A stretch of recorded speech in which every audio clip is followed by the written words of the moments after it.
Você clicou no vídeo e eu cheguei mais uma vez, estamos iniciando mais um Youngcast. Eu quero aqui agradecer a todos que têm acompanhado o nosso podcast, todos que têm curtido bastante lá no TikTok, no Kawaii e no Instagram, os nossos cortes. Estamos chegando com muita alegria e meu convidado de hoje é alguém muito especial, é alguém que você já viu o vídeo desse cara aqui. Ele está vindo aqui para o Youngcast como é um sinal, na verdade, para nós, produção, de muita honra, muita alegria receber esse cara aqui. Pra gente conseguir marcar, tivemos que pegar uma oportunidade que foi hoje, que é hoje, que ele está aqui por Alphaville, vai pregar aqui em uma igreja aqui em Alphaville, e nós já aproveitamos. Por quê, produção? Porque o Youngcast é assim, a gente aproveita que o nosso convidado vai passar por Alphaville, e quando ele solta o cartaz de agenda falando que vai estar por aqui, a gente já coloca no radar e traz. Fizemos isso e hoje estamos aqui com ele, a máquina, a fera, uma besta enjaulada. Estamos falando do meu parceiro, meu amigo, pastor Jackson. Seja bem-vindo, pastor Jackson Marques. Thank you. Muito bom, mano. Obrigado. Muito bom, né, meu parceiro? Gente da gente, ó, eu posso falar uma coisa pra vocês? Gente da gente, o cara gente boa, um cara gente boa de bastidores, tá aqui com a gente, daqui a pouco ele corre pra ir pregar, mas veio aqui pra dar entrevista e eu quero desde já agradecer pela simplicidade, pela humildade, falou com a gente, sem frescura nenhuma. Young, fechou, vou estar no Youngcast e de fato tá aqui. Obrigado, meu amigo.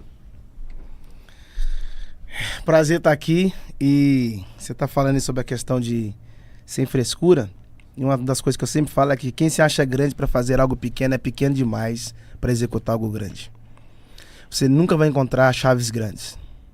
Você vai encontrar porta grande, mas você nunca vai encontrar uma chave grande. Mas são chaves pequenas que abrem portas grandes. Entende? Então uma oportunidade como essa é uma chave.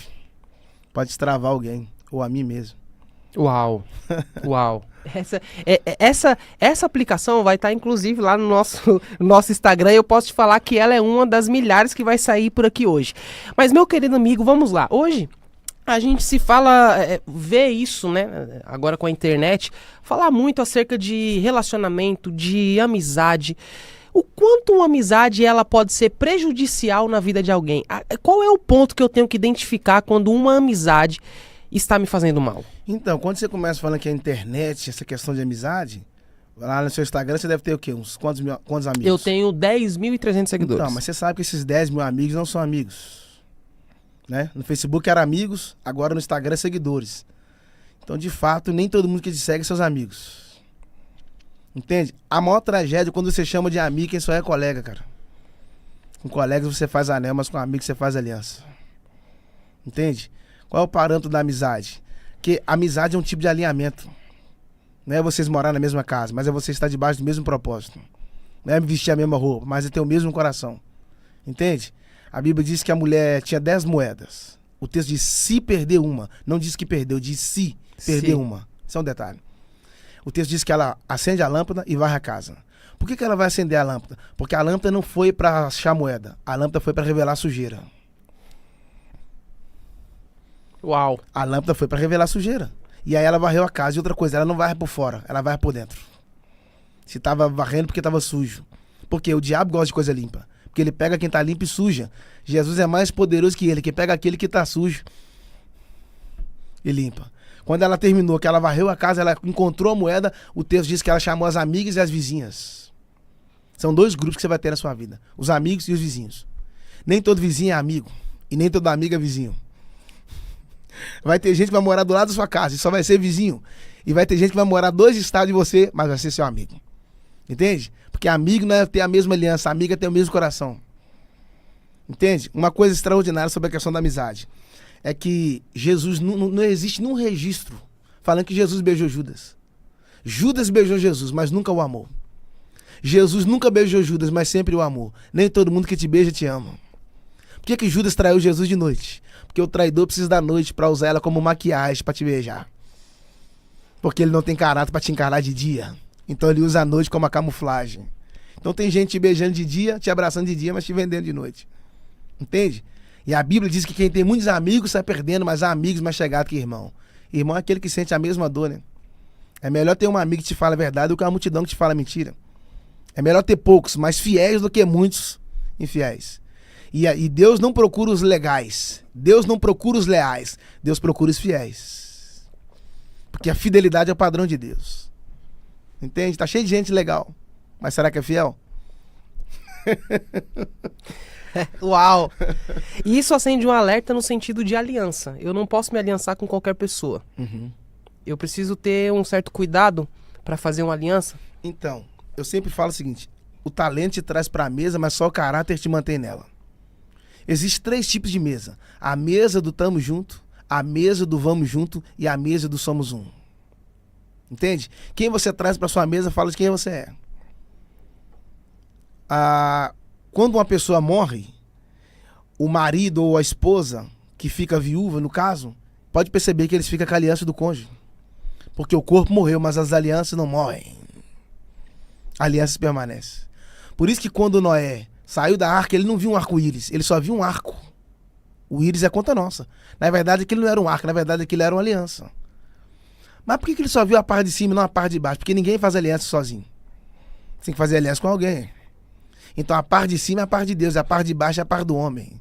Por isso que toda aliança que o homem faz com Deus, o homem quebra. Agora, toda aliança que Deus faz com o homem, Deus não quebra aliança. Quer a prova? A geração de Noé não morreu, não morreu? Sim. Noé também não morreu? Sim. E até hoje, quando chove, quando você olha pro céu, o que aparece? O arco-íris. É Deus dizendo: se eu tive aliança com quem está morto, irmão. Imagine com quem está vivo, meu Deus. Deus é um Deus de aliança. Se Deus é um Deus de aliança, eu também tenho que ter as minhas alianças. Entende? Agora, a aliança é um compromisso, né? Porque as pessoas acham que honrar as outras na presença não é honra. Isso é bajulação. E a bajulação e a honra têm a mesma roupa, mas não tem o mesmo caráter. A honra começa quando você honra as pessoas na ausência. É eu não estando lá e você vai me honrar. Por quê? Qual a diferença do fofoqueiro pro intercessor? Boa. Boa. Que o fofoqueiro fala de homens para homens, mas o intercessor fala dos homens pro filho do homem. O fofoqueiro trabalha na horizontal, mas o intercessor trabalha na vertical. Por isso que quando o nível dos fofoqueiros aumenta, é porque o nível dos intercessores diminuíram. Porque quando o nível dos intercessores subir, o nível dos fofoqueiros vai diminuir. Não tem como ter, fofoqueiro e intercessor no mesmo grupo. E aí você falando sobre essa questão de aliança, hoje tem essa questão das conexões, né? Só que em toda mesa vai ter duas pessoas. Na verdade, em todo hall de amizade vai ter dois tipos de pessoa: os interesseiros e os interessantes. Boa. Interesseiros e os interessantes. Nem todo interesseiro é interessante. E nem todo interessante é interesseiro. Vocês estão aí? Por quê? O interessante só vai estar com você até quando ele conseguir o que ele quer. O dia que ele extrair de você o que ele quer, irmão, pode ter certeza que ele vai embora. Agora, interessante não. Ele não tá ali por aquilo que você pode dar. Ele tá ali por aquilo que você é. Você é uma luz na vida dele. Entende? Por isso que ele se torna interessante. Jesus não tinha 12 discípulos, mas quando ele foi para a cruz só ficou um. Por quê? No Getsemane você conhece o seu Judas, mas na cruz você conhece o seu João. Meu Deus. Isso é forte. Na sua pior fase, os seus verdadeiros amigos vão aparecer. Os verdadeiros amigos não são aqueles que te bajulam, são aqueles que te confrontam. Os verdadeiros amigos não são aqueles que te abraçam, mas são aqueles que te direcionam. Ô André, todo conselho é bem-vindo, mas nem todo conselho é benigno. Deus não trabalha com crítica, Deus trabalha com conselho. Já percebeu que toda vez que a pessoa que te critica por algo que você fez de errado, ô mano, posso te fazer uma crítica construtiva? Ou seja, apontando alguma coisa que você fez de errado. Deus não trabalha com crítica, porque crítica fala do passado. Deus trabalha com conselho, porque conselho fala do futuro. Fala da frente, ó, conselho. Você vai sair aqui, cuidar, conselho é pra frente. Crítica é o que você fez de errado. Conselho é pra te alinhar, você tomar cuidado a não errar. Meu Deus. Isso Entende? lembra um pouco do inimigo, né? Quem gosta de mostrar o passado é Satanás. Dá pra ir mais fundo?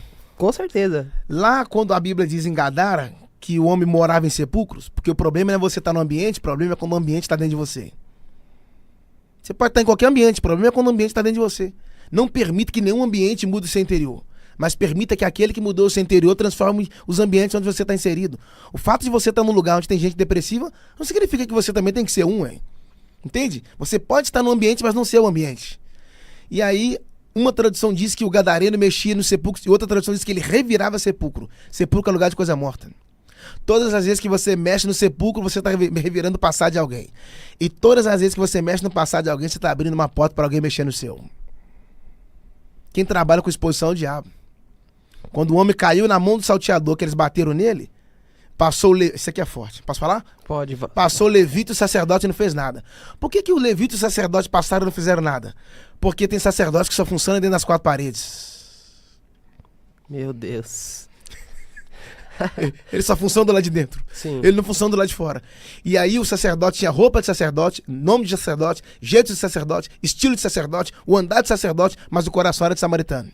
O levita é cara de levita, roupa de levita, jeito de levita, estilo de levita, mas o coração era de samaritano. Já o samaritano tinha roupa de samaritano, jeito de samaritano, estilo de samaritano, mas o coração era de sacerdote. Meu Deus. Ele viu o cara, o que ele fez? Estava todo machucado. Ele foi lá e atou as feridas. O que é atar a ferida? Eu não quero levantar um troféu. Eu não quero ganhar ibope. Eu não vivo de like pelas suas feridas. Porque o problema do urubu é isso, né? Ele não mata a presa. Espera ela morrer. Porque ele desfruta da morte dela. Tem gente assim. Não mata. Só espera morrer. Ele atou as feridas. Eu quero proteger seu ferimento. André, se eu não posso te curar, também não posso te ferir, mano. Tem gente querendo curar feridas profundas, mas não sabe lidar com ferimentos rasos. E aquele samaritano estava vindo de viagem. A Bíblia diz que ele estava trazendo o azeite e o vinho. O que eu aprendo? Ele saiu de casa com os utensílios da cura. Saiu preparado. Você tá aí, mano? Ou você sai com os utensílios da morte, ou você sai com os utensílios da vida. Por que ele parou para sarar aquele homem? Porque pessoas feridas ferem pessoas. Pessoas machucadas machucam pessoas. Pessoas frustradas frustram pessoas. Mas pessoas saradas saram pessoas. Entende? Porque a área que você mais sofre é a área que Deus mais te usa. Por quê? Você é especialista, não tem como você ser um grande professor se você não for um grande aluno. Os grandes médicos de hoje foram os grandes pacientes de ontem. Então, estou tocando em ferimentos aonde um dia eu fui ferido. Estou direcionando pessoas aonde um dia eu estava perdido. Eu sei o que é liberdade, porque um dia já estive preso. Eu sei o que é prisão, porque eu conheço a liberdade. E aí vai. Uau, agora quando você fala, por exemplo, acerca dessa questão, que é muito discutido hoje em dia, a gente vê um perfil, por exemplo, falando da inveja, né? Quando a gente vê a pessoa que ela se disfarça ali do seu amigo, disfarça de alguém que realmente acredita em você, só que por trás dessa pessoa, ela é uma pessoa que tem a inveja. Qual é o segredo das pessoas que têm inveja e como eu devo lidar com a inveja? Então, por que as pessoas têm inveja? As pessoas têm inveja porque elas se tornam estéreis. Elas não conseguem produzir em áreas que você produz. Ou seja, as pessoas têm inveja das outras porque elas se tornaram estéreis em área que um dia elas foram frutíferas, mas hoje não produzem mais. Então está vendo você produzir em área que elas produziam. Porque a inveja não tem a ver com aquilo que você tem. A inveja tem a ver com aquilo que você é. Quer uma prova? Ana não dava filhos. Ana não tinha filhos, porque Deus fechou a madre de Ana. Tá no texto. Deus fechou a madre de Ana, mas a Ana não fechou o coração para Deus. E a Bíblia diz que Penina tinha Ana por rival. Pera aí. Quem não tem filhos é a Ana. Quem tem motivo para ter inveja é a Ana, mas é o contrário. A Ana não tem filho, mas a Penina tem Ana por rival. O que eu aprendo? Que as pessoas não têm inveja pelo que você tem. Ana não tinha filhos. É pelo que você é. Dá pra ir mais fundo? Dá. A Bíblia diz que Ana era amada. Sim. Talvez as pessoas sentem inveja porque elas sabem que você é amado. Jackson, como lidar com pessoas invejosas? Uma das coisas que eu sempre digo é: as pessoas falam que José errou quando contou o sonho pros irmãos. Certo. Não. O problema não é contar o sonho. Não? Não. O problema é revelar a senha. O José contou o sonho. Pior foi Sansão que revelou a senha. Porque quando você conta o sonho pros irmãos, o máximo que eles podem fazer é te vender, irmão. Agora, quando você revela a senha, o mínimo que Dalila pode fazer é te matar. Então, pior do que contar o sonho é revelar a senha. Porque o sonho quem deu foi quem? O pai foi Deus. Acabou, irmão. Não foi você que deu o sonho pro pai. Foi o pai que deu o sonho pra você, irmão. Então acabou. Quer uma prova? Eles tiraram a túnica de José, mas não tirou o sonho dele. A mulher arrancou a capa de José, mas não arrancou o sonho dele. Colocou o José dentro da cisterna, mas não tirou. Vocês não estão aqui. Deus. José foi preso como escravo. Ah, vocês não estão aqui. Você tá aí, você entendeu? Não tem como tirar o sonho. Porque é muito fácil enxergar um governador dentro de um José. Quero ver, olhar dentro da cisterna, enxergar um escravo lá dentro e falar: tô vendo um governo dentro daquele cara ali. É fácil enxergar um líder dentro de Moisés, irmão. Quero ver, olhar dentro de um cesti e falar: ó, tem um Moisés ali dentro. Entende? É fácil olhar e falar: ó, tô vendo fulano chegar. Quero ver apoiar quando ele é pequeno. Porque toda grande árvore um dia foi uma pequena semente. Não existe crescimento sem conhecimento. O conhecimento é a vitamina do crescimento. Dá para ir mais fundo ainda. Jesus nasceu, foi colocado na manjedoura, não foi? Certo. Só que então, quando ele nasceu, foi colocado na manjedoura. Mas quando ele cresceu, não cresceu na manjedoura. Porque a manjedoura serve para você nascer, mas ela não serve para você crescer. Porque ela tem limite. Meu Deus. Que susto. Uau. Uau. Oi. A manjedoura tem limites. A manjedoura serviu para você nascer, mas não serviu para Jesus crescer. Ela tem limite. Então ele foi para a manjedoura, da manjedoura ele foi para a cruz e da cruz ele foi para o trono. Ambientes que cabiam com o momento dele. E processual. A manjedoura, processo. A cruz, propósito. O trono, promessa. Ninguém começa na promessa, começa no processo. Meu Deus. Quem despreza um processo não pode viver uma vida de propósito. O processo é um meio que Deus utiliza para te amadurecer. O processo é onde você entra menino e sai homem. O processo é onde você aprende a chorar. É onde Deus te amassa, esmaga, te quebra. Entende? Por quê? É melhor estar quebrado num processo do que inteiro fora dele. Entende? O processo é uma das matérias de Deus, cara. Você não entende quando entra no processo, você só entende quando sai. E por que é tão duro lidar com o processo? É porque Deus fala do propósito, mas não fala do processo. Falou para José sobre o sol, falou para José sobre a lua, falou para José sobre as estrelas, mas não falou para José sobre a cisterna. Não falou para José sobre a mulher do Potifar. Não falou para José sobre perder a capa. Porque se Deus falar para você sobre os processos de amanhã, você vai querer pular fora hoje. Então ele pode não te falar dos processos, mas ele sempre vai te falar das promessas. Meu Deus. Entende? Então Uau. o processo é o meio que Deus utiliza para você suportar o peso do propósito. Por exemplo, quando o professor está na sala de aula, ele não fala. Sim, Quando é dia de matéria, ele não explica. sim. Ele verbaliza. Mas você percebeu que em dia de prova, Ele fica em silêncio. você tá aí? Em dia de prova, o professor não fala. Não e tem fala. gente assim, Deus, fala comigo, e Deus dizendo lá, tá no processo, tá querendo que eu falo, tá na prova, quer que eu falo. Só que tem um detalhe, ele tá em silêncio, mas não saiu da sala. Para que eu quero descer, produção. Uau! Ele está em silêncio, mas não saiu da sala. O silêncio de Deus, ele tem muito a dizer, né? Eu costumo dizer que é o seguinte, que Deus consegue falar até em silêncio. O silêncio é uma das maneiras de Deus dizer pra você, calma que eu tô vendo tudo, calma aí. Entende? Por quê? Se Deus tem a resposta, então nem sempre a primeira opção é a certa. Aguardar em Deus é difícil, mas é recompensador. Os que esperam no Senhor renovarão suas forças. Por que nós estamos enfraquecidos? Porque estamos apressados. Eu sempre digo, as 3 maiores doenças do século, não é o câncer, não é o HIV, as 3 maiores doenças do século, a depressão, o estresse e a ansiedade. A depressão é uma pressão do passado. O estresse é uma pressão do presente. E a ansiedade é uma pressão do futuro. Ninguém fica depressivo pelo que vai acontecer. Pelo que vai acontecer amanhã. As pessoas ficam depressivas pelo que ocorreu. Alguém falou alguma coisa, um abuso, alguém bateu. É estressado. Já viu alguém estressado por ontem? As pessoas ficam estressadas pelo agora. O estresse é hoje, momento agora. Você andando no trânsito, alguém te fechou. E a ansiedade? Ninguém fica ansioso agora. A gente fica ansioso pelo que vai acontecer. Então são 3 tempos. Depressão, passado. Estresse, presente. Ansiedade, futuro. Ninguém de nós tá ligado ou podemos viver o passado e o futuro. Porque Deus nos chamou para viver o presente. Mas a Bíblia diz em Hebreus 13:8. Jesus Cristo é o mesmo ontem. Passado. Hoje. Presente. E eternamente futuro. Entende? Então ele não te trouxe aqui para mudar o seu passado, mas te trouxe aqui para curar você dele.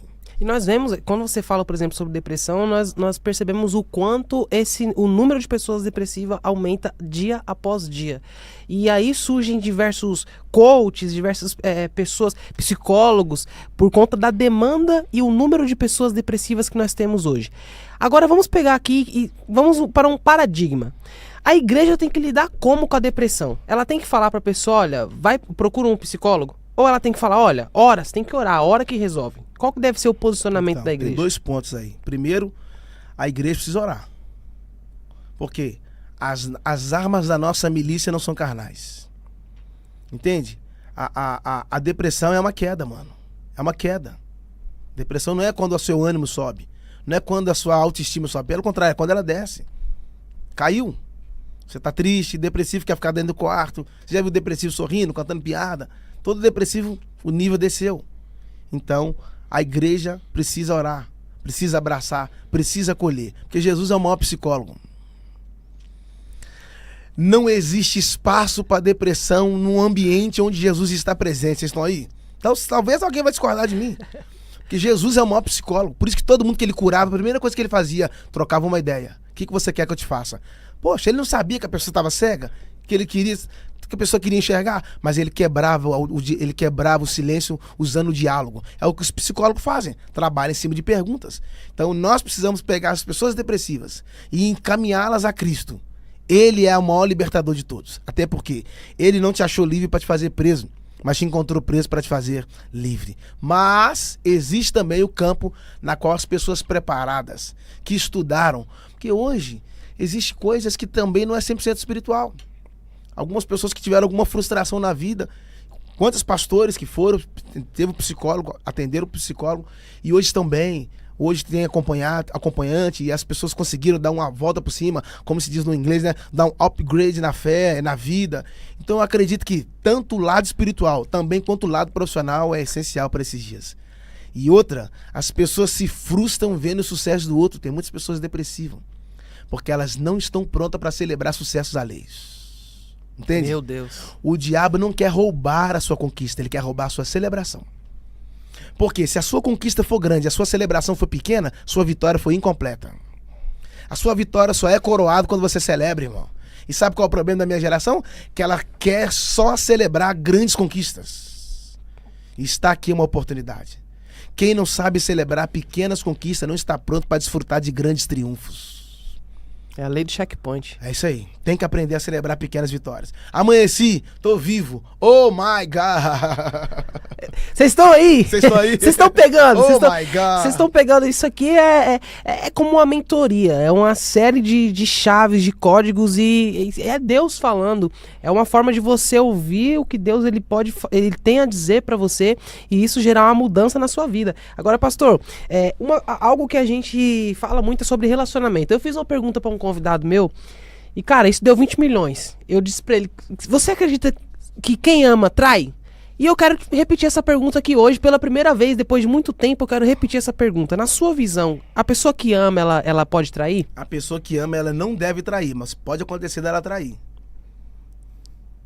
Porque o homem tá sujeito à queda, irmão. O problema é que as pessoas querem conviver, ou melhor, as pessoas querem desfrutar da sua espiritualidade, mas elas não querem conviver com a sua humanidade. Você pode ser um cara que ama mesmo assim cair, falhar. Porque aquele que está de pé, cuide-se. Para que não caia. Entende? Todo mundo não ama Jesus, mas às vezes a gente peca. Pecar é uma traição, cara.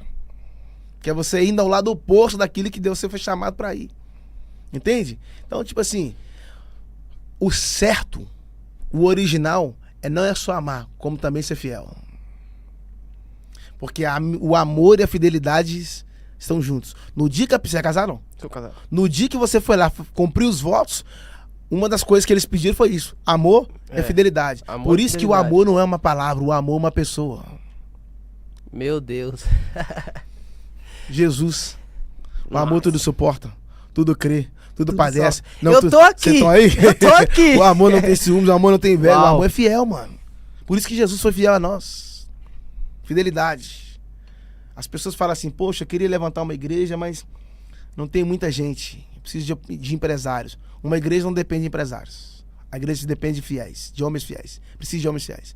Porque uma igreja não se mantém de pé pela riqueza dos ricos. Uma igreja se mantém de pé pela fidelidade dos pobres. Você pode morar ou em Alphavila ou em Alfavela. Você só precisa ser fiel. Ser fiel no pouco. Sobre o muito te colocarei. Na velha aliança, Deus estava procurando os fiéis na terra. Não é os crentes, é os fiéis. Meu Deus. Fidelidade é o padrão de Deus, mano. Um dos maiores sinais que você ama a Deus é fidelidade. Nem é amor. Você pode gritar que ama e trair depois, é. É fidelidade. A fidelidade revela o nível de amor. Acho que dá pra fazer um corte e colocar os dois juntos agora. A fidelidade é um nível de amor. Uma das provas que você ama não é falar que ama, não é abraçar, não é tatuar o nome da pessoa, mas é ser fiel. A pessoa decidiu, eu sou uma pessoa que na minha vida costumo andar com pessoas que falam de outras, pessoas que não falam de futuro, não falam de progresso, só que de repente decido sair dessa roda e quando eu decido, traciono, foco em algo, eu tenho um sucesso. Peguei. O meu sucesso ele vai mais rápido. Peguei. O segredo tá onde? Peguei. Então, Toda árvore que para crescer precisa ser podada. Não existe crescimento sem poda. Boa. Sabe o que é extraordinário? É que nos lugares onde você está podando é onde pode ser os lugares mais frutíferos. Precisa ter cortes. Jesus foi curar um cego, Marcos 8. Sabe o que ele fez? Não curou o cego. Tirou o cego de dentro da aldeia. Meu Deus. Cuspiu no olho dele, tocou no olho dele e falou, o que você tá vendo? Ele falou, eu vejo os homens como árvores que andam. Peraí. Ele estava vendo os homens como árvores que andam. Peraí. Então, as pessoas não estavam vendo ele como árvore, mas ele estava vendo as pessoas como árvore. Então não interessa como as pessoas estão te enxergando. O que interessa é como você enxerga elas. Depois que Jesus curou, o que ele falou? Não volte mais para a aldeia e nem converse com ninguém da aldeia. Ele tirou da aldeia, mandou não voltar para a aldeia e mandou não conversar com ninguém da aldeia. Então qual o problema do cego? Não eram os olhos, era o ambiente onde ele estava inserido. Porque vai ter lugares que se você não sair de lá, você vai continuar cego. Jesus não tirou o ambiente do cego, tirou foi o cego do ambiente.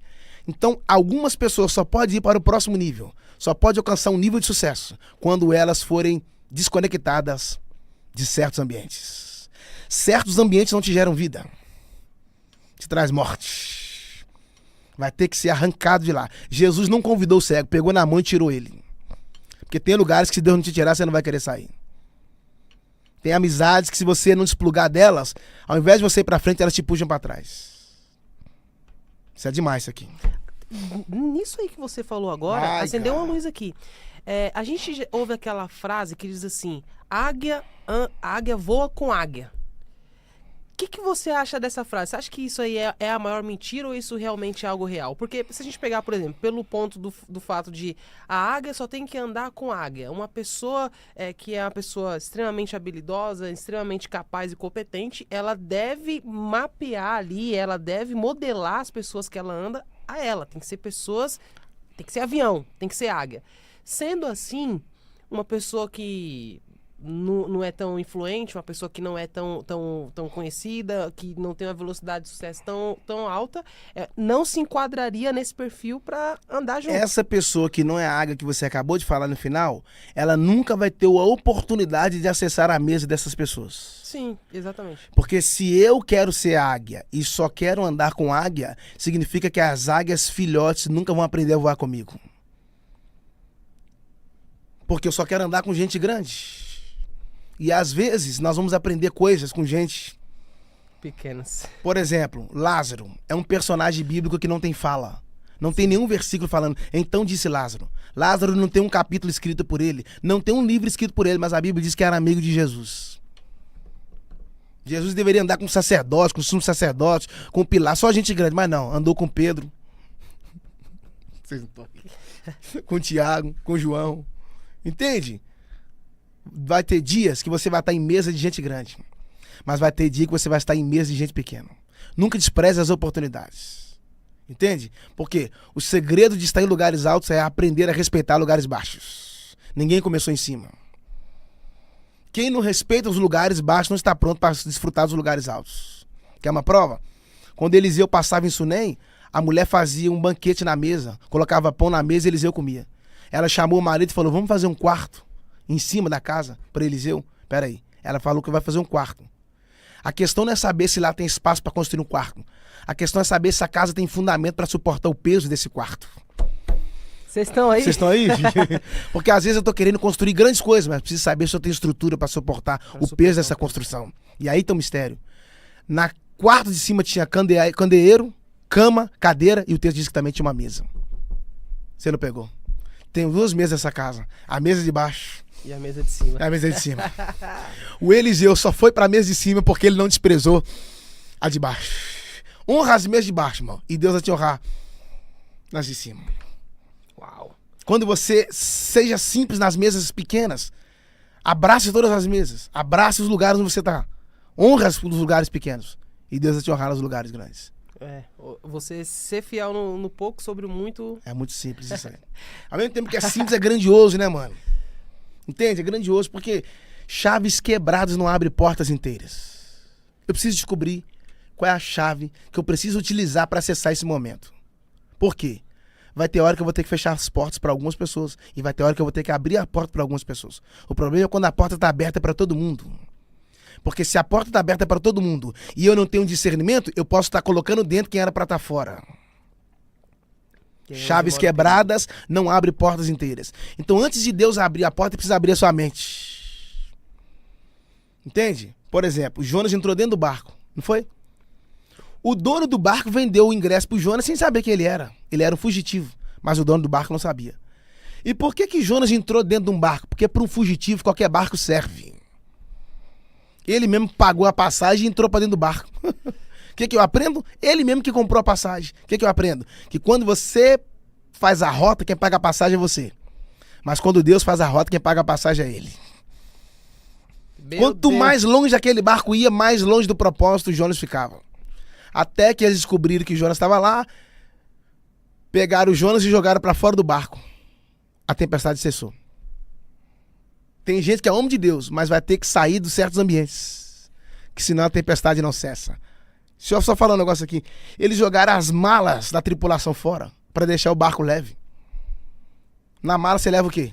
Coisa importante. Você não viaja e leva coisa desnecessária. Na mala você só leva o que é importante. Tem gente perdendo coisas importantes. Porque abriu espaço no barco da sua vida para um intruso. Para um fugitivo que não deveria estar ali. Mas só para vender o ingresso. Só para aquele lugar da sua vida não ficar ocupado. Só para o seu trono de carência ser regado por a presença humana. Aí você coloca qualquer um. E tem gente que não era para estar lá. Mas você quer ter muitos amigos. E quem tem muitos amigos sai perdendo, diz a Bíblia. Vendeu o ingresso para a pessoa errada. Jonas era a pessoa certa, no lugar errado. Quem tem muitos amigos sai perdendo. Cara, essa é forte. Quem se preocupa em ter muitos amigos, eu quero ser rodeado de amigos. Mas na verdade, está se prejudicando. Porque na verdade ele vai ter muita gente, mas não vai ter muitos amigos. Porque você tem que ser amigo de todos, mas sabe que nem todos serão seus amigos. Abraça todo mundo, mas sabe que nem todos vão te abraçar. Porque é na crise que os seus amigos aparecem. É na amargura que eles são forjados junto com você. Entende? Os meninos foram lançados na fornalha juntos. Não foi só um. Foram os 3. Porque eles estavam juntos. Se você for... Eu também vou. Eu também vou. Porque amigo é assim, é fiel até na fornalha. Quem não está disposto a entrar na fornalha com você, irmão, não é amigo. É colega ou tá próximo. E quando você honra a Deus fora da fornalha, Deus te honra dentro da fornalha. É como aquele ditado que a gente ouve, né? A árvore só deu uma chacoalhada para cair os frutos. Boa. Na verdade, o barco tá sacudindo só para ver quem é fiel e quem não é. Quem pular fora... Agora, se nós pegássemos alguns personagens bíblicos que são referências para você, se a gente começasse falando de Davi, o que mais te impressiona em Davi? É que Deus tirou o rei do trono e levou pro pasto. E tirou o menino do pasto e levou pro trono. Meu Deus. Porque quando você aguarda a hora de Deus, não importa onde você tá, e se é onde Deus pode te colocar. O Davi era pequeno, mas o chamado dele era grande. Ele não começou rei, ele começou servo. Entende? Então é melhor começar servindo e terminar promovido do que começar promovido e terminar. Entende? Uau. Davi é incrível, porque quando Davi trouxe a Arca da Aliança, isso é muito forte. Ele trouxe a Arca e ele começou a celebrar. Sim. E o texto diz que Israel celebrou com ele, mas a mulher dele não. Uau. Então vai ter gente que vai estar na mesma aliança, mas não vai estar na mesma celebração, cara. E é na sua celebração que você vai ver a vibe de muita gente. O coração das pessoas se revelam quando elas não comemoram o que você está comemorando. Ela da janela olhou e começou a xingar ele, a reclamar dele. Sabe por que ela reclamou? Porque ela estava em lugares altos. Mas quando Davi entrou para dentro de casa e ela começou a falar com ele, Deus feriu Mical e se tornou estéril. Resumindo, nunca taque pedra no ministério frutífero. Você pode terminar estéril. Meu Deus. Ela ficou estéril porque tacou pedra no ministério frutífero. Não, para. Então, para que eu quero descer. Então Davi ele mata o urso e leão, para depois matar o gigante. Sim. O urso e leão, as guerras privadas. Sim. E o Golias é as guerras públicas. Ninguém vai para as guerras públicas, ou é melhor não ir para as guerras públicas sem antes passar pelas guerras privadas. É nas guerras privadas que você perde o medo. É nas guerras privadas que você conhece o seu potencial. Então o urso preparou Davi para o leão preparou Davi para Golias, Golias preparou Davi para Saul e Saul preparou Davi para o trono. Volta pro que você disse, processos. É isso aí. Prepara para propósitos. E sabe qual é o problema? Quando Davi recebeu um som que ele foi se tornar rei, Saul começou a perseguir ele. Não perseguiu antes, quando ele estava no campo. Não perseguiu antes, quando ele matava urso. Mas quando Davi estava indo para o trono, Saul começou a perseguir. Porque o problema não é quando você nasce. O problema é quando você cresce. Meu Deus. Quando você está começando, você não incomoda ninguém, mas quando você cresce... Se você não quer ter inimigo, não quer ter perseguição, se você não quer tomar pedrada, se você não quer ser perseguido, irmão, não cresça não. Continue no nível que você tá, porque o dia que você crescer, pode se preparar. Pessoas de perto vão começar a te perseguir. E serão as de perto. Isso aí. As de longe às vezes até te admiram, mano. As de perto que é o problema. Eles não estão acostumados a ver aquilo. Por quê? Eles te conhecem desde o começo, né? Eles sabem qual foi o seu começo. Por quê? Toda grande árvore um dia foi uma pequena semente. O que eu mais amo falar é sobre semente. Toda semente dentro dela tem uma árvore. O que você será no futuro, você é hoje em forma de semente. Toda vez que você come uma semente, você deixa de ser um semeador e passa a ser um devorador. Quando você come uma semente, você aborta uma colheita, irmão. A colheita que você tanto espera está dentro da semente que você tanto despreza. Semente não foi feita para comer. Por isso Deus não põe semente em pratos. Porque a Bíblia diz que Deus dá semente ao que semeia. Sim ou não? Sim. Por que semente ao que semeia e pão para quem tem fome? Porque se ele dá semente para quem tem fome, ele vai confundir semente com alimento. E semente você não come, semente você planta. E o alimento você não planta, o alimento você come. Não confunda semente com talento. Por quê? A semente você planta. E o talento você desfruta. O que aquele homem fez? Um recebeu 5 talentos, foi? Sim. O outro recebeu 2. O outro recebeu 1. Está no texto. Cada um recebeu segundo a sua capacidade. Não tem inveja dos talentos dos outros. Cada um recebeu segundo a sua capacidade. O que tem 5 talentos tem capacidade de ter 2 e ter 1. O que tem 2 talentos tem capacidade de ter 2 e ter 1. E o que tem 1 talento só tem capacidade de ter 1. O que tem 5 sabe trabalhar com 2. Também sabe trabalhar com 1. O que tem 2 sabe trabalhar com 2 e também sabe trabalhar com 1. Sim. Mas o que tem 1 só sabe trabalhar com 1. Ele ficou com medo. Cavou um buraco e enterrou o talento. Porque ele ficou com medo de perder. O medo rouba a sua oportunidade. Não permita que o medo afaste você do seu real propósito. Ele cavou um buraco e enterrou o talento. Qual a diferença do medroso pro talentoso? É que o medroso enterra o talento e expõe o medo. O talentoso enterra o medo e expõe o talento. Me fala o que você está expondo, eu vou falar qual é o seu sentimento. Meu Deus. Uau. Ou você é medroso ou você é um talentoso. Isso é uma metralhadora, cara. Essa questão, assim, quando você fala do talento, medida certa, porção certa, nem todas as pessoas estão prontas para entender isso, né? E entender que o que ela tem que lidar é apenas com 1 ou com 2. Às vezes a pessoa que ela tem que lidar só com 1, ela quer lidar com 5. Com 5. Porque nunca vai aceitar que ela só pode lidar com 1. É isso aí. Faz sentido. A capacidade é a forma que Deus viu que você está pronto para administrar aquilo.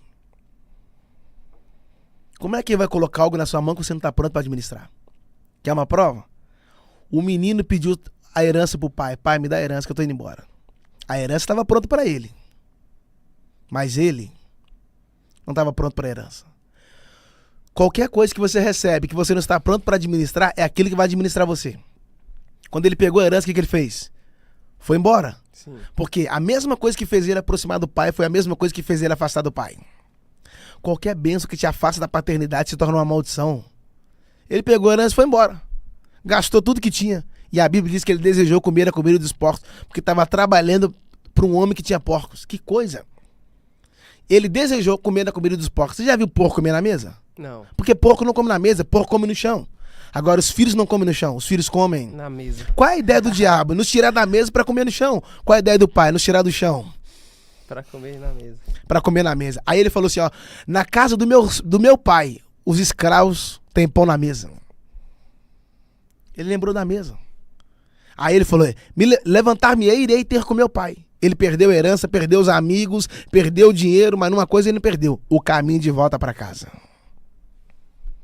Quando ele chegou em casa, o pai fez um banquete, aquela festa, deu um anel, um novilho novo, sandália nova. Por que a sandália nova? Porque agora você vai andar em novos caminhos. Roupa nova, porque só quem te gerou conhece as suas medidas. O irmão dele chegou da festa, ouviu a música e viu a dança. Tá no texto, né? Ouviu a música e viu a dança. Seu irmão tá fora de casa, seu irmão volta. Tá tendo uma festa, o que você faria? Vou me alegrar. Não, o irmão não alegrou. Essa parábola não são 3 parábolas. São 4 parábolas. A parábola da moeda, a parábola da ovelha, a parábola do filho pródigo e a parábola do irmão dele. São aproximadamente, acho que uns 10 versículos. O irmão não quis voltar, mano. E o texto diz que o irmão chamou um servo da festa. Ele não entrou, mas tirou um servo que estava dentro da... Tirou e falou, o que está acontecendo? E não, seu irmão voltou. Ele não quis entrar na festa, porque a festa não era para ele. É por isso que tem muita gente que não festeja as suas festas, porque as festas não são para eles. A humildade começa quando você aprende a celebrar vitórias alheias. E eu não vou desligar o som da minha festa porque alguém não quer dançar. Eu não vou parar minha música porque alguém não está querendo celebrar, irmão. Se o pai não proíbe de festejar, não vai ser os irmãos que vai me impedir. E sabe o melhor desse texto que é engraçado? É que quando o pai ele tem aquele diálogo com o irmão mais velho, ele fala assim, olha, eu tô aqui há muito tempo e aconteceu que veio este teu filho. Isso que é o engraçado, né? Por que ele não fala meu irmão? Não chama irmão, chama teu filho. Ele tinha o pai como pai. Mas não tinha o irmão como irmão. Ele queria se emancipar. E aí deu ruim. Ele falou assim, ó, eu estive aqui contigo, né? Estou aqui tanto tempo contigo. Ele fala, tô aqui tanto tempo contigo e tal. Esse teu filho. Ele chama o pai de pai, mas chama o irmão de teu filho. Ou seja, isso aí é seu, não é meu não. Então tá ruim esse cara, porque ele tá fora do reino. Porque na oração dominical Jesus falou, quando vocês orar, orareis assim. Pai nosso. Ele não diz pai meu. Ele diz nosso. Por que nosso? Porque a primeira regra da oração dominical, você não é filho único. Você tem mais irmãos. Por isso que na oração dominical ele fala do Pai Nosso e depois ele fala do Pão Nosso. Por que ele fala do Pai para depois falar do Pão? Porque o pão é a provisão e o Pai é o provedor. Quem não sabe compartilhar o Pai também não vai saber compartilhar o pão. A Bíblia, ela é a resposta para tudo. Tudo. Então, a Bíblia é maravilhosa, porque eu não tenho que ler a Bíblia para tirar coisa dela. Eu preciso ler a Bíblia para ela tirar coisa de mim. Entende? Quanto mais eu leio a Bíblia, mais ela arranca coisas de mim mesmo. Porque quando você compra um eletrodoméstico, que você abre a caixa, qual é a primeira coisa que você encontra? O plástico. Não. Coberto no plástico. Não. Antes do plástico ainda. Antes do plástico? O manual. Ah, o manual. Tá. O manual é a mente do fabricante. Todas as ideias do fabricante estão no manual. Então, todas as vezes que você acordar, a primeira coisa que você precisa fazer, pegar a Bíblia. Porque ela é o manual. Porque ela é a mente do fabricante. É na Bíblia que você vai entender como você deve comportar e como você deve fluir no dia. Porque é o manual do dia, né, irmão? A Bíblia é o manual do dia. Ela não é um mapa de ano em ano, é o mapa do dia a dia. A Bíblia é o manual do dia a dia. Meu Deus. Por isso a Bíblia diz assim, jovens, eu vos escrevi porque sois fortes. Isso aqui é forte, irmão. Jovens, eu vos escrevi porque sois fortes. E a palavra de Deus está em vós. O que o diabo quer fazer? Não quer tirar a palavra dos jovens, quer tirar os jovens da palavra. Porque quando você está fora da palavra, você está fraco. Porque o que te fortalece é a palavra.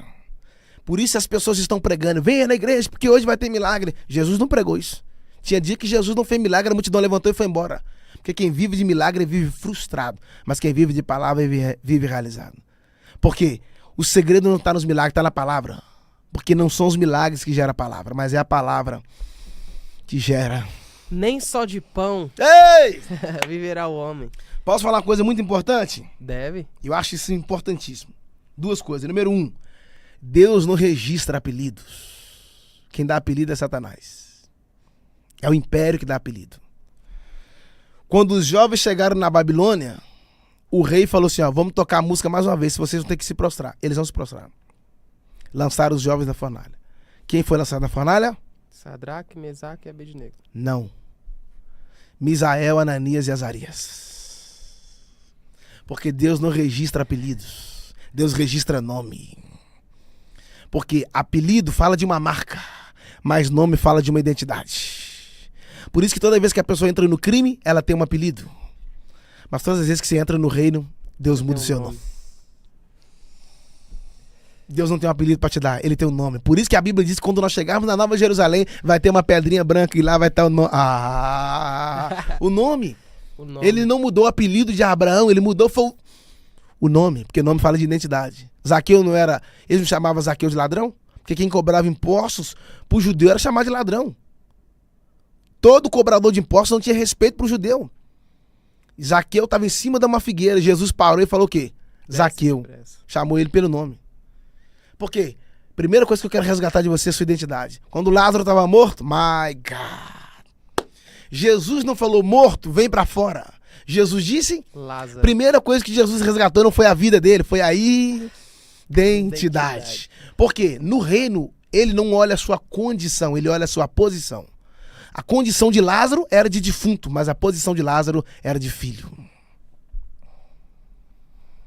Vocês estão aí? Meu Deus. My God. Uau. Jacó é um exemplo também. Nossa, Jacó é demais. Jacó é demais. Não, por exemplo, as pessoas confundem, né, que Deus nunca mudou o nome de Saulo. Eu já Que é o ouvi falar mesmo nome, isso. é o mesmo nome, Saulo e Paulo. Só que o nome Saulo significa grande. E o nome Paulo significa pequeno. Paulo está descendo para Damasco. Olha isso. Está descendo para Damasco com cartas de ameaças. As cartas de ameaça na mão dele para perseguir os cristãos. Só que tinha carta na mão dele, mas ele não sabia que dentro dele havia cartas, epístolas. Só que as cartas que estavam do lado de fora, quem escreveu foi os homens. Mas as cartas que estavam do lado de dentro... O texto diz que o resplendor de luz o cercou e ele caiu e ficou cego. Pera aí, André. Ele caiu e ficou cego? Quando a pessoa cai, ela quebra o braço, quebra alguma coisa. Ele não quebrou nada, só ficou cego. Deus usou a luz para cegar ele. A luz que cega. Como assim? Todas as vezes que Deus usa a luz para te cegar, é porque ele não quer que você olhe para fora. Uau. Olha para dentro. Eu peguei. E ele caiu e a Bíblia diz que ouviu uma voz dizendo: Saulo, Saulo, por que me persegue? Mas peraí, ele tá caído, mas tá ouvindo. Então nunca aponte o dedo para quem tá no chão. De repente ele pode estar ouvindo coisas que você de pé ainda não ouviu. Ele caiu, mas não morreu. Ele caiu, mas não tá morto. Porque morto não ouve. Ele está ouvindo. E se estiver morto e ouvir, João 5,25, a hora vem e agora é, em que os mortos ouvirão a voz do Filho de Deus, e os que ouvirem viverão. Adão estava vivo, a Eva estava viva, ouviu a voz da serpente e morreu. O Lázaro estava morto, ouviu a voz do Cordeiro. E viveu. Meu Deus! Cara, isso é forte.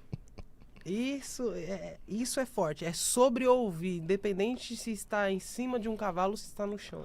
Sabe, Porque André? ouvir a voz vai fazer você levantar. André, isso aí que você falou agora é ouvir a voz. Ouvir a voz vai fazer você levantar. Quem tem ouvidos? Ouça. Por que lá no Éden, Satanás acessou o jardim e ele procurou a serpente? Sim. A Bíblia diz que a serpente era o animal mais sagaz do campo. Por que o diabo escolheu a serpente? Se o diabo escolhe a quem usar, imagina Deus, hein? Olhou a serpente, beleza. Foi lá, a serpente foi falar com a Eva. Mais do que saber a voz que você deve ouvir, você precisa saber a voz que você deve ignorar. Quando eles pararam de ouvir a voz do governo, eles começaram a dar ouvido à voz do intruso. Aí em um dos evangelhos, Marcos capítulo 1, a Bíblia diz que caiu um homem endemoniado. Sabe o que Jesus fez? Não permitiu que ele falasse. Por que Jesus não deixou o demônio falar? Porque lá no Éden, quando o diabo falou, você viu o que aconteceu, né? Nem todo mundo está pronto. Uma palavra do diabo pode destruir tudo. Porque se você não tem discernimento para ouvir, por isso que quando estava lá no deserto, Satanás veio falar com Jesus. Jesus, espera aí. Ele falou o que com Jesus? Transforma essas pedras em pães e come.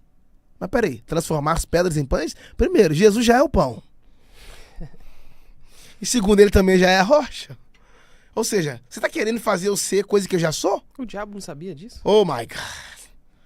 Ele estava querendo testar para ver quem ele era.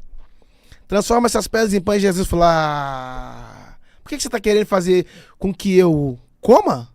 Porque foi a mesma arma que ele usou com Adão. Adão morreu comendo. Foi a mesma arma que ele usou com Sansão. Tocou no mel lá que não podia e morreu comendo. Ou seja, todo mundo que comia que Satanás morria ele. Pera aí, meu filho, nem só de pão viverá o homem. Mas de toda parte você matou Adão comendo, mas aqui não, meu filho, eu sou a própria vida. Quem comer de mim não... Meu Deus. Uau. Isso aqui é extraordinário, você acabou de falar. Vou falar um negócio aqui. Quantas pedras Davi pegou para lutar contra Golias? 5. 5. Quando ele foi lutar contra Golias, ele foi com quantas pedras? 5 pedras. Usou uma e voltou com quantas? 4. Não, voltou com 5. Voltou com 5? É, porque quando ele voltou, ele trouxe a cabeça do gigante. E na cabeça do gigante a pedra estava cravada. É Deus dizendo, você não precisa ter muitas armas, só precisa ter as armas certas. Você não precisa ter muitos amigos, só precisa ter os amigos certos. Aí, ele pegou 5 pedras. Usou uma. A pedra derrubou o gigante. Ele pegou a espada e cortou a cabeça do gigante. A pedra mata, sim ou não? Sim. Tá doido? A pessoa tomar uma pedrada na cabeça morre. Quantas pedras ele pegou? 5. 5. Mas quando Jesus foi fazer a primeira multiplicação dos pães, quantos pães eram? 5 pães. Então, peraí. A pedra mata. Sim. Mas se a pessoa estiver morrendo de fome, você trouxer o pão, faz o quê? Da vida. Da vida. Então, peraí. A lei foi escrita onde? Uau. A lei foi escrita na pedra. Uau. Então a lei gera morte. Mas Jesus falou, eu sou o pão da vida. Peguei. Ele é a vida, mano. Eu sou o caminho. A verdade e a vida. Passou de caminho é atalho. Passou de verdade é mentira. E atalho é perigoso. Perigoso. Passou de vida é morte. Porque o atalho parece que tá te levando pro caminho certo. Mas na verdade não. Você só tá dando volta. O atalho é o fake news do caminho. Porque o atalho é mostrando que você está encurtando a rota. Mas não se trata de encurtar a rota, porque às vezes o caminho mais longo é o caminho certo. Às vezes, quanto mais dificultoso é o caminho, mais original o destino. Entende? Jesus chamou os discípulos. Antes de Jesus falar ide, sabe o que ele falou, André? Vinde. Porque antes de você falar algo aos homens, você precisa ouvir a voz de Deus. Você não terá nada para falar aos homens se antes de Deus falar algo ao seu coração. Uau. Deus fala no secreto e você fala no público. O que você derrama lá é resultado do que Deus derramou aqui. Então para de falar para Deus aquilo que você ouve de todo mundo. E começa a falar para todo mundo aquilo que você está ouvindo de Deus. Ou seja, o secreto é importante. O secreto é o meio que Deus utiliza para curar você de feridas públicas. O secreto é onde você entra ferido e sai sarado. A oração é mais importante que a psicanálise. A oração é mais importante que o psiquiatra. A oração é mais importante que o psicanalista. A oração é mais importante que o psicólogo. A oração é o meio de você dialogar com Deus. E nesse diálogo Deus pode te curar de qualquer doença. Meu Deus. A oração é demais. É a única vez na Bíblia que está escrito fazer algo sem cessar. Não está escrito adorar sem cessar. Não está escrito louvar sem cessar. Não está escrito ir pro culto sem cessar. Não está escrito levantar a mão sem cessar. Mas está escrito orai. Orai sem cessar. Quanto mais você ora, mais você precisa orar. E posso dar uma notícia triste? Os pregadores e os pastores pararam de orar. Nós não oramos. Talvez alguém vai ficar bravo comigo agora, mas não estamos orando. Nós não oramos como deveríamos orar. Nós não tiramos nem um dia o dízimo da oração do dia. Jesus que falou, vocês não puderam orar comigo nenhuma hora, cara. Não pudesse vigiar nenhuma hora. Porque a internet nos roubou do secreto. Nós temos muita informação e pouca revelação. Nossa vida é corrida. E no Brasil, quem tem a agenda cheia é louvado. Mas Deus não está nem aí com a sua agenda. Porque às vezes a agenda está cheia, mas você está vazio. Porque o segredo não é ter uma agenda cheia. O segredo é não permitir viver uma vida vazia. E eu não estou reclamando não, que graças a Deus eu estou andando muito bem com a agenda. Mas o segredo não é ter a agenda cheia. Porque tem gente que sai de casa só para receber, quando na verdade o maior segredo é você sair para entregar. Cara, isso aí é uma realidade, né? Quando nós voltarmos a orar, nós teremos mensagens gloriosas, porque os nossos olhos estão lacrimejando. Porque homens de oração não são soberbos, homem de oração é humilde. A oração nos quebra. Quando você dobra o joelho, só o ato de dobrar o joelho já está dizendo que você está se inclinando, se curvando, você está descendo. A oração, então, é a chave. É uma chave que abre A oração é uma chave que te conecta com o eterno. A oração é para desintoxicar você de você mesmo. Se você fizer um teste, chama seus amigos para orar, você vai passar. Entende? Porque é na oração que você descobre o quanto você precisa de Deus. A oração é o caminho da intimidade. A oração é o caminho da intimidade. Porque quando Jesus foi pro Getsemane, ele foi orar. Foi orar. Entende? Moisés subiu no monte para orar. O fogo que caiu para Elias no deserto, no Carmelo, Elias fez o quê? No louvor, fez o quê? Orou. Por que os nossos congressos são lotados, mas as nossas reuniões de oração são pequenas? Congresso não cabe. Mas no dia da oração, cabe. Para congresso tem que ser ginásio. Mas para oração pode ser qualquer salinha, porque não vai vir todo mundo mesmo. E até os que vêm dormem. Nós paramos de orar. Hoje não se fala mais em calo no joelho. Agora ficou sério. Não se fala mais. As pessoas não querem mais saber disso. Porque nós estamos atarefados. A nossa vida está corrida. Nós temos agenda, compromisso, isso. Quando o dia termina, faz aquela oração, meia boca. Avivamento, mamão com açúcar de fim de noite. Senhor, obrigado pelo dia. E os grandes avivamentos, pode anotar. My God! Os grandes avivamentos vêm através da oração. Olha o que aconteceu nos Estados Unidos. Os jovens reuniram na faculdade, não tinha pregação, não era conferência, não era um grande evento, não era uma plataforma para divulgar nomes. Eles reuniram e começaram a orar. As pessoas foram entrando, paralítico foi andando, mudo foi falando, cânceres foram indo embora, pessoas foram sendo renovadas, Jesus foi dando línguas estranhas, foram dando dons espirituais. Eles simplesmente fizeram uma sala de oração. E o avivamento começou. Hoje no Brasil, qualquer movimento precisa ter um grande nome envolvido ou uma grande igreja envolvida. Para dar muita gente. Porque nós fomos ensinados a estar atrás de nomes. Nós não sabemos ouvir a voz de Deus através de pessoas pequenas.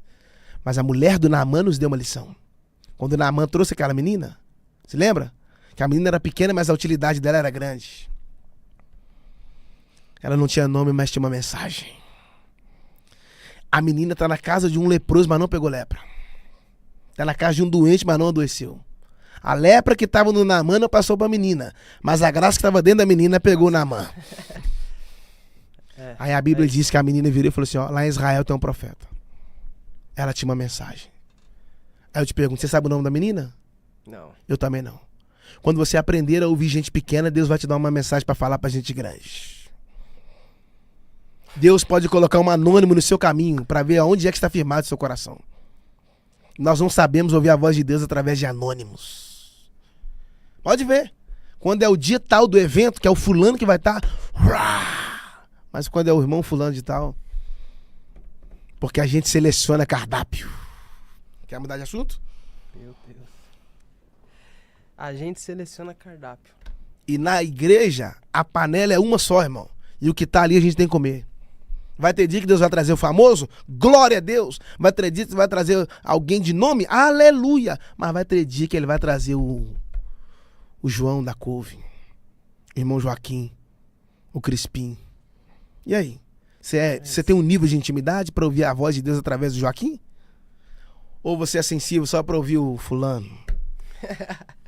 Gente, esse é o pastor Jackson Marques. Pastor, pra gente encerrar, eu sempre peço para todo convidado meu que ele fale seja a boca de Deus e fale com quem assiste. Nós temos uma plateia grande que sempre nos acompanha e a gente tem essa preocupação em levar o reino para essas pessoas, levar o evangelho para essas pessoas. Eu quero que você seja a boca de Deus aqui pra câmera e fale, deixa Deus te usar. Posso te falar duas coisas? Deve. A primeira coisa que eu quero falar, eu anotei aqui. Deixa eu lembrar. Eu esqueci da primeira. Lembrei. A primeira coisa. Lembra que Moisés matou um homem e enterrou ele na areia? Lembro. Lembra? Lembro. Moisés matou um homem e enterrou ele na areia. Lembro. Ele era bom pra matar, só era ruim pra esconder. Você não pode esconder nada na areia, mano. Ainda mais no deserto. O vento... Você tá aí? Quando o vento soprar, irmão, o defunto vai aparecer. Ele enterrou na areia. Aí, na terceira praga, o que Deus fez? Transformou a areia em piolho. Piolho fica onde, André? Na cabeça. Na cabeça. Só que Deus não mandou Moisés tocar na areia. Deus mandou Arão. Por que Deus não mandou Moisés? Que se Moisés toca na areia, ia virar piolho. O piolho sobe pra cabeça. Moisés ia expor seu próprio pecado. Mas não precisa esconder não, Moisés. Porque toda vez que você coçar a cabeça, você vai saber, eu tenho um defunto escondido. Uau. Meus amigos que estão nos ouvindo, Tem a segunda coisa. é a segunda agora pra eles. Tá.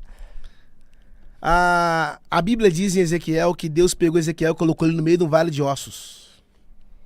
E Ezequiel está andando em volta do vale. Ele anda em vale, mas não pisa nos ossos. Porque Deus não te chamou para ser um trampolim, Deus te chamou para ser uma porta. Qual o problema do trampolim? Que é a mesma velocidade que você sobe, você também desce. É engraçado. Os ossos estavam sequíssimos, mas o profeta estava vivo. Então não foi a morte dos ossos que gerou morte para o profeta, mas foi a vida que estava dentro do profeta que gerou vida para aqueles ossos. E entenda que os ossos estavam sequíssimos. Quando alguém morre, o que a gente faz? A gente enterra. Deus não enterrou aqueles ossos. Por que Deus não enterrou aqueles ossos? Porque ele nunca vai enterrar aquilo que ele pode usar de novo. Tem alguém dizendo, fulano já era, acabou, já era, aquilo ali já acabou. E Deus está mandando dizer para você, eu posso te perdoar, te transformar, te purificar e te usar de novo, porque a glória da última casa é maior do que a primeira. Nunca se esqueça, Deus nunca vai enterrar aquilo que ele pode usar de novo. Esse foi o pastor Jackson. Pastor, eu quero te agradecer por você ter vindo aqui. O pastor agora ele entra numa correria, porque daqui a pouco ele já vai pregar aqui, tem que passar no hotel, buscar as roupas e pregar. Daqui você já viaja, né? Como é que tá a agenda? Você vai estar amanhã por onde? Fala aí. Eu tô em Porto Alegre, cara. Porto Alegre? Meu Deus. Cara. E é tranquilo? Como que tá sendo pra você lidar com essa correria? Difícil, cara. Você tem filho, eu tenho um filho de 1 ano, né? Eu tenho um menino de 1 aninho e é difícil demais deixar ele. Uhum. É muito complicado, muito complicado. Na próxima semana eu tô indo para Portugal e fica alguns dias ali, Portugal, Inglaterra e Bélgica. E Uau. França possivelmente. É difícil deixar o meu filho, é doído demais. A gente é muito apegado, eu e ele. E a esposa também, né? Claro, a família é complicado. Mas pior do que deixar eles é eu não ir. Porque é o chamado. Chamado você não escolhe, chamado não é você que escolhe. Você não escolhe a chamada. É a chamada que escolhe você. Boa. Todas as vezes que você atende uma chamada, você está dando uma resposta para quem te chamou. Se eu te ligar, chamar e você não atender, se não atender não foi uma chamada. Se não atendeu, foi o meu chamado. Então quando você atende a chamada, você está dando uma resposta para aquele que te chamou. Entende? Então Deus não te usa para te capacitar, mas ele te capacita para te usar.